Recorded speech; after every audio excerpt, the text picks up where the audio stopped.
Ang tahimik na bangketa ay parang walang katapusan. Habang hinarap ng mahirap na bata ang pulis, ang payat niyang katawan ay nakatense habang kumikislap ang tapang sa kanyang mga mata. Yumuko ng mas malapit ang opisyal, hindi alam na ang simpleng paa na ito ay malapit ng basagin ang mga alaala na natabunan sa ilalim ng maraming taon ng matibay na serbisyo. Ang malamig na ilaw ay sumasalamin sa badge at sinturon. Ngunit may mas mainit na gumagalaw sa ilalim ng uniforme na kanyang pinagkakatiwalaan ng bulag. Dahan-dahang itinaas ng bata ang kanyang daliri, itinuro ang tatoo, may recognition na kumikislap na parang marupok na pag-asa, lumalaban sa takot. Nanginginig ang kanyang hininga na para bang mabigat ang mga salitang dadalhin, pero nanatili ang tingin niya, ayaw umatras. "Hi, sir," bulong niya ng mahina, isang pagbati na tumama ng mas malalim kaysa sa utos, sirena, o bakal na otoridad.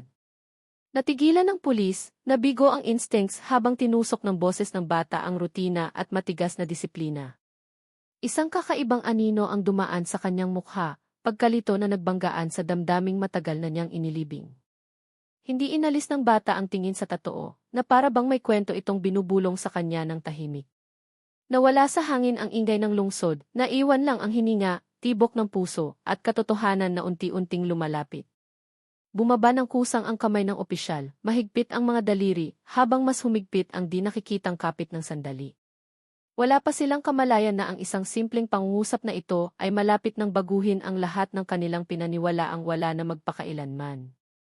Lumapit ng kaunti ang bata, na natiling nakataas ang daliri na parabang ang tatoo mismo ang tumatawag sa kanya.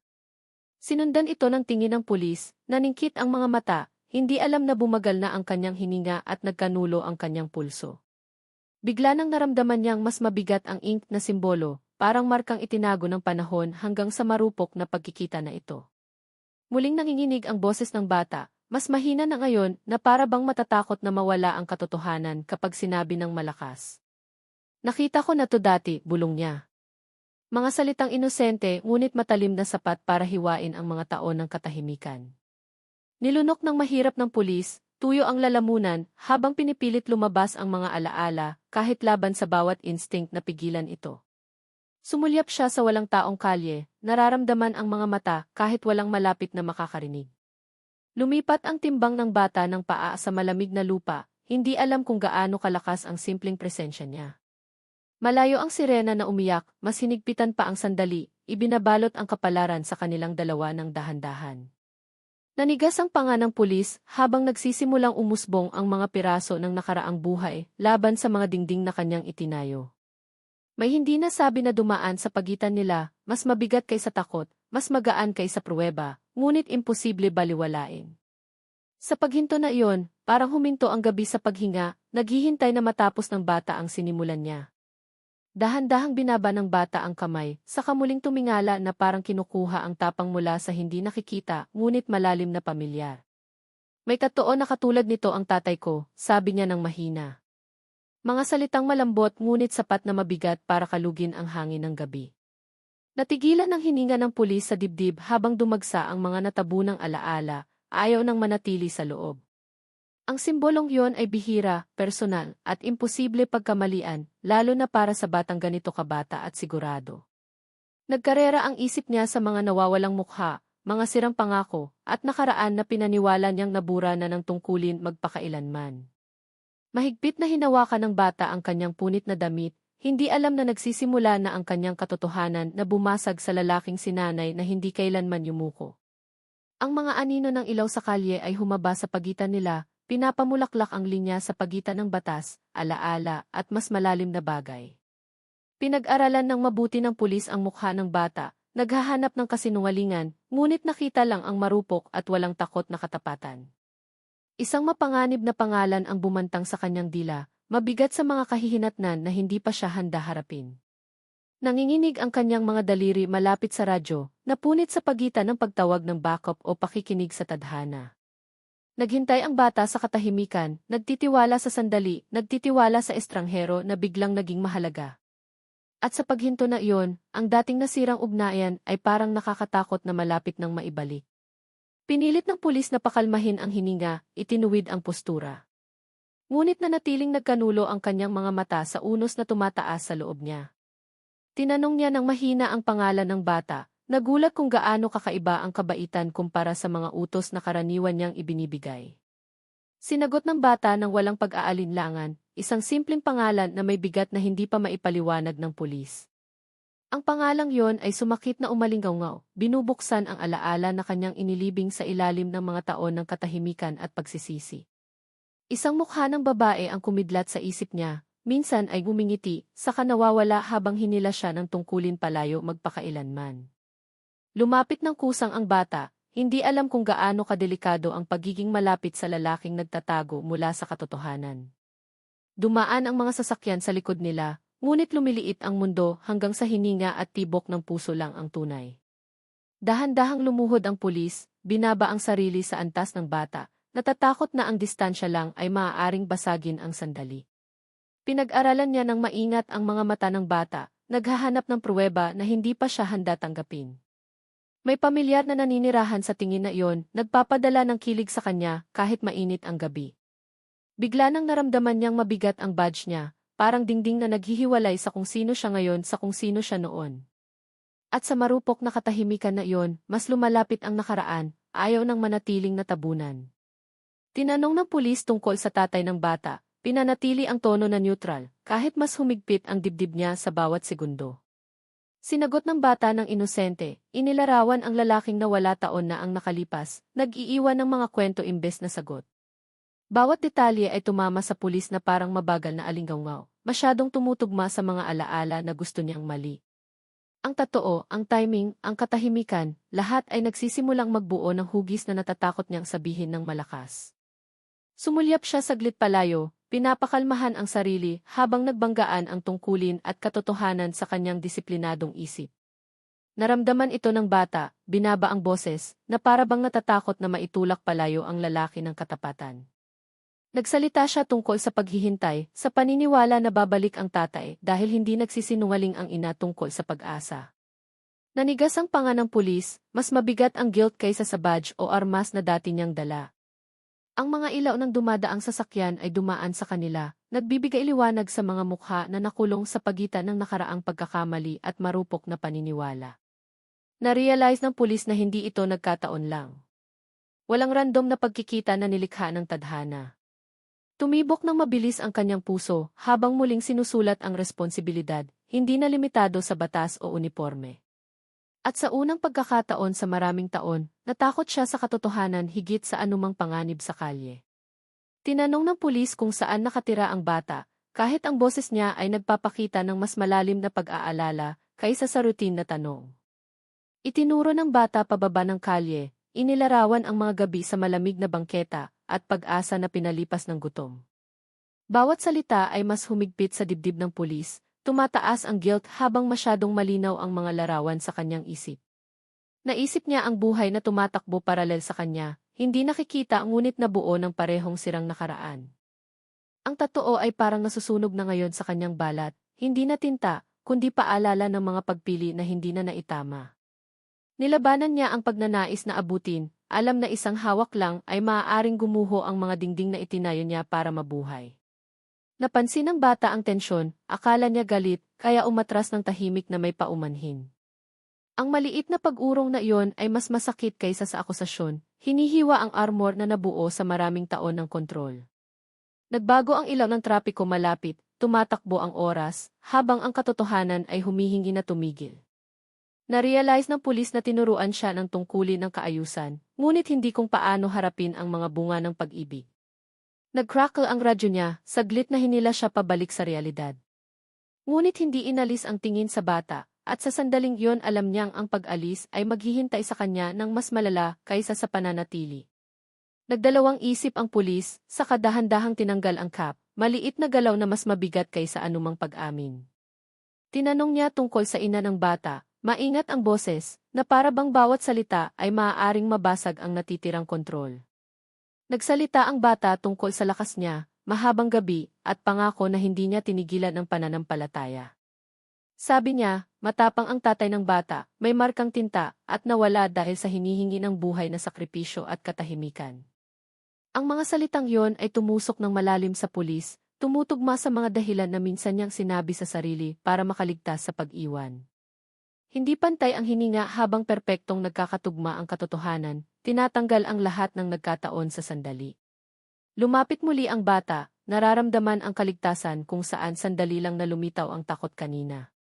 Ang tiwala na iyon ay parang hindi nararapat, mabigat at banal, pinipisil laban sa matatag na puso ng lalaki. Napansin ng pulis ang tayo ng bata, pamilyar at hindi mapagkamalan, sumasalamin sa kanya noong bata pa. Dumating ang mga alaala ng batang nangangarap ng malaki, hindi alam kung paano umalingaw ang mga pagpili sa mga buhay.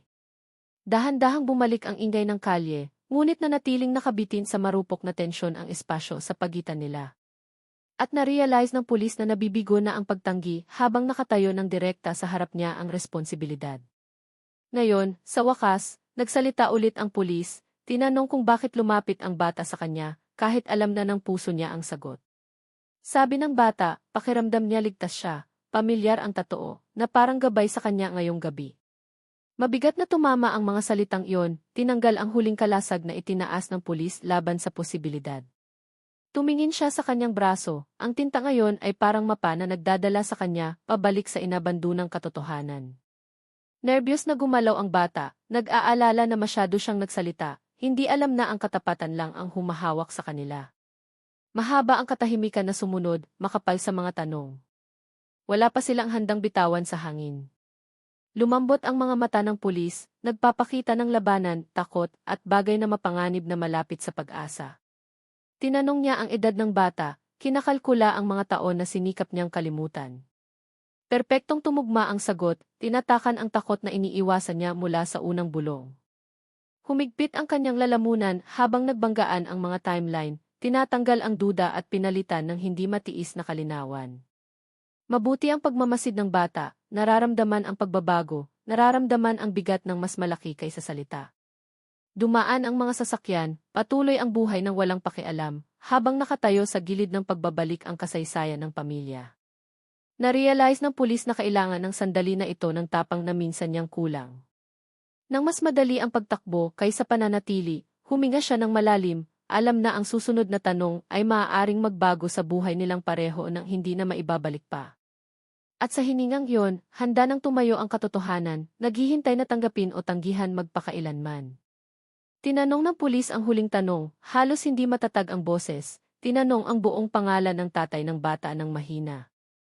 Sinagot ng bata ng walang pag-aalinlangan, mahinang binigkas na pangalan, ngunit sapat na mabigat para patigilin ang gabi sa paligid nila.